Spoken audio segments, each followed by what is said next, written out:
What up, everybody? DJ Nubis here with you on the Military Radio Podcast with another episode of Lone Wolf with Dub. Today we are doing The Invincible Armor, 1977, directed by See Yuen Ng. I don't know how you pronounce that, like when saying a name, but that's the last part of the name there. I'm very bad at this. Cast consists of John Liu, who plays Chow Lu Feng.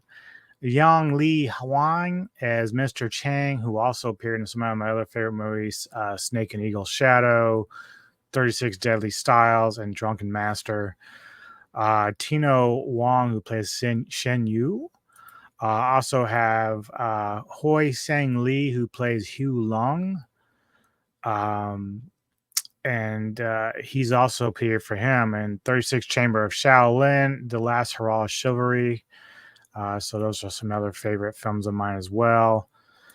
So yeah, if you haven't really paid attention to this particular series of content that I've been putting out with this particular series, I focus in on movies in the martial arts, fighting, action, stuff like that, that I really enjoy a lot. And you probably won't see me do any films that I don't care about, because it just is more about showcasing films that I think are worthy of attention and worthy for people to see and watch. So really, I'll be trying to get to some of my favorites. Some of those you've just heard, I'll probably be doing at some point on this particular segment of series. So let's get into the plot a little bit here with The Invincible Armor. Basically starts out as a corrupt official frames a man for murder. The man studies a martial arts style that makes his body as strong as iron so he can counter the official's own incredible fighting skills. And basically it starts out with Chow Lu Feng, who comes across a fighter named Hugh Long, who is fending off some bandits, and Hugh Long's a pretty good fighter. So Chow's like, hey man, I'm going to take you to go meet the minister, because he's looking for more bodyguards and more officers to protect him and the nation, of course. And so Hugh Long's like very humble and excited and goes with him to do this.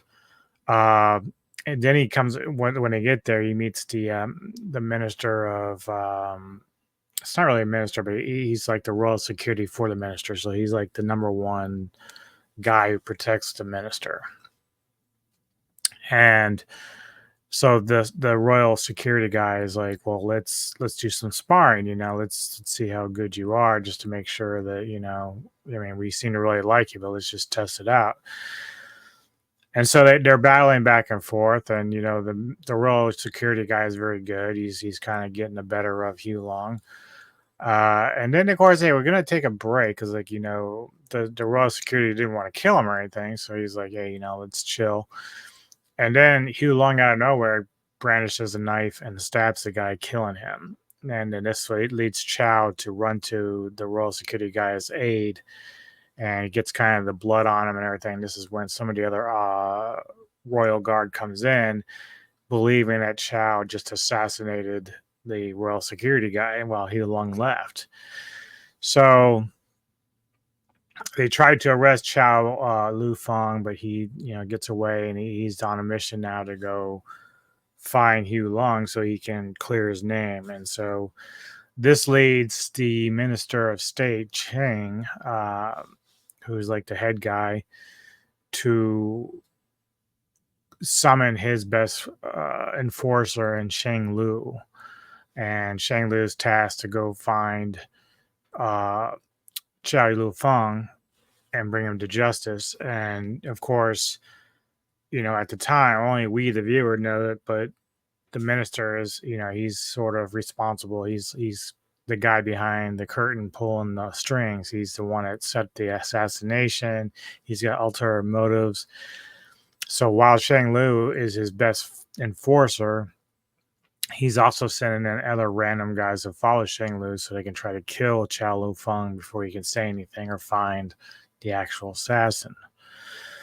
And throughout the next hour or so, Shang Lu and Chow Lu Feng cross each other's path and they fight a little bit, but then again, Chow's trying to explain to him, like, I'm not the killer. I'm trying to find the killer and bring him to justice. And so there's always kind of like these back alley dealings where, these two guys are, Chow like, look, give me 3 days. I'll bring this guy. And then if I can't get him, I'll let you arrest me with no problem. And so, at one point when they are fighting, there's this old man that appears and interrupts their fight, and he's claiming he's also looking for Chow Lu Feng.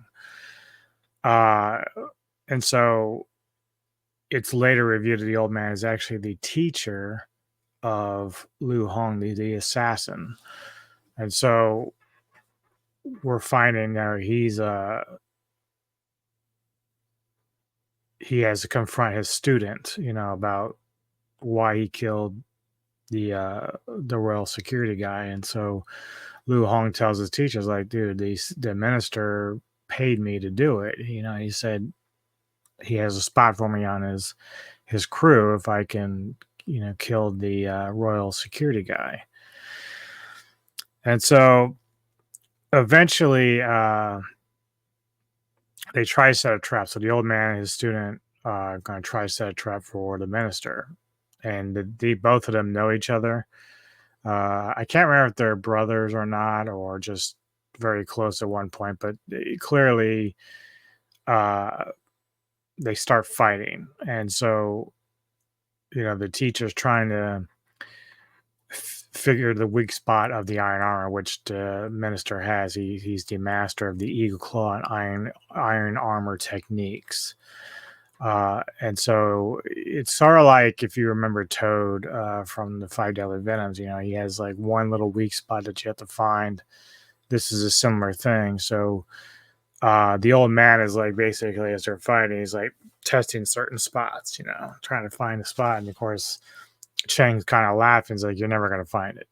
Just not going to do it. It's not going to happen. So the old man is eventually killed by Chang. So that's it for him, the teacher. Now, while this is going on, Chow Lu Feng, he comes across a young man and his sister who are kind of dealing with just like a local bullies. And so Chow, like, takes care of them pretty fast, gets them to go away and run away. And Chow's impressed by the young man's fighting, which he then explains that he and his sister were taught by their grandfather, who was the old man that taught Lu Hong, the art of not only iron armor, but the iron finger technique. And that's something you can use to kind of break the iron armor. So he was very impressed by the young man. So the man starts teaching him that, while Chow teaches him other skills, other fighting skills. And so he's doing all this in the background when eventually Shen Yu, he ends up coming and let me show you some of the clips here while we're talking, by the way. Shen Yu ends up coming across Lu Hong's body, who was killed by the minister to keep him quiet. He didn't promise him a spot at all. He was just going to make sure he wasn't going to say anything about the plot and all that stuff. So yeah, basically now we have the assassin's dead, and Chow Lu Feng, he's kind of like written it off, like, I think I'm fucked now, so I'm probably gonna have to turn myself in.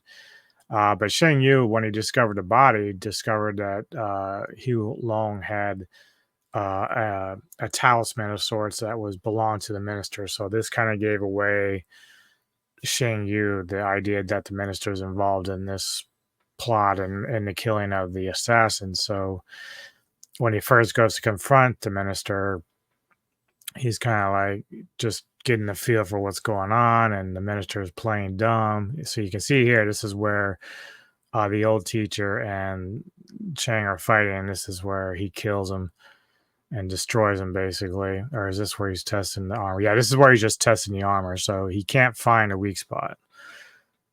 But kind of give away that there's a little spot. It's interesting about the spot, which I find funny. But we'll get to that a little bit later here. But yeah, so Shen Yu discovers that the minister's behind it, and so he starts saying, "I know you're involved." And so what the minister does, he starts sending in like his own personal bodyguards to start trying to kill Shen Yu like one by one. But Shen Yu is very good, very, very good. So he's like dispatching these peons pretty well, the pawns. Here's the final battle between Shen Yu and the minister we see. And this leads us pretty much where we're going now because Chao Lu Feng will end up showing up to help assist Shen Yu here in a fight. And, obviously the minister is very good. He's got the iron armor, eagle claw combination, which is really too much for Shen Yu by himself. But once Chao Lu Feng shows up, he's going to start using the iron finger technique, which will surprise the minister because he's aware of the teachings of this through the old man he killed, the teacher. And so I really like a lot of the final battle here, especially with how the end comes, with the iron finger and everything. So he's able to pinpoint and try to find weaknesses in the armor.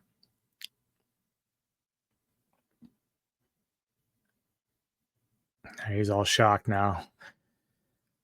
Now, the thing is, when he finally finds the spot, which is the old teacher kind of found out before, but wasn't able to tell anybody, eventually Chao Lu Feng discovers where the spot is. But what I didn't know at the time while watching it,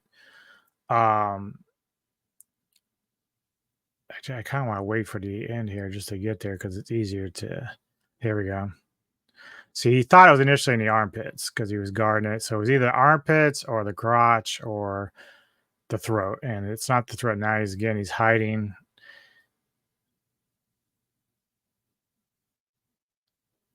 And of course, the minister, he's so arrogant. He thinks like, well, you're never going to find my spot.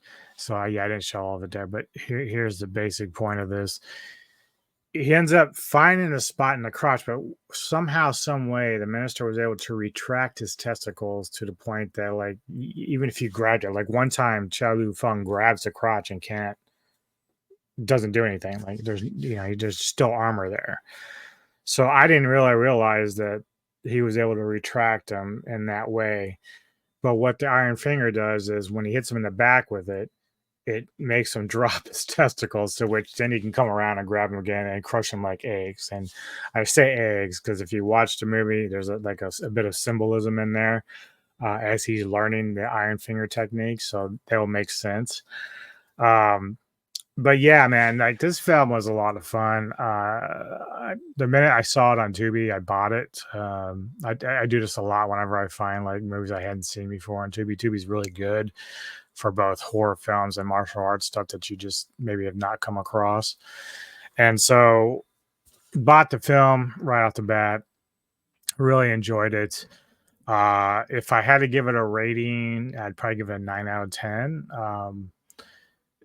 Not every film that I'm going to review on there will be 10 out of 10s, but they're usually going to be a high number. I don't think I'm ever going to review one that's going to be lower than a 9, but it's possible, depending on what it is. But yeah, it's a lot of fun, and it's follows similar suit to what we've seen with a lot of the movies during this time in terms of plot lines, but you kind of expect that and you still enjoy them to death. You love it.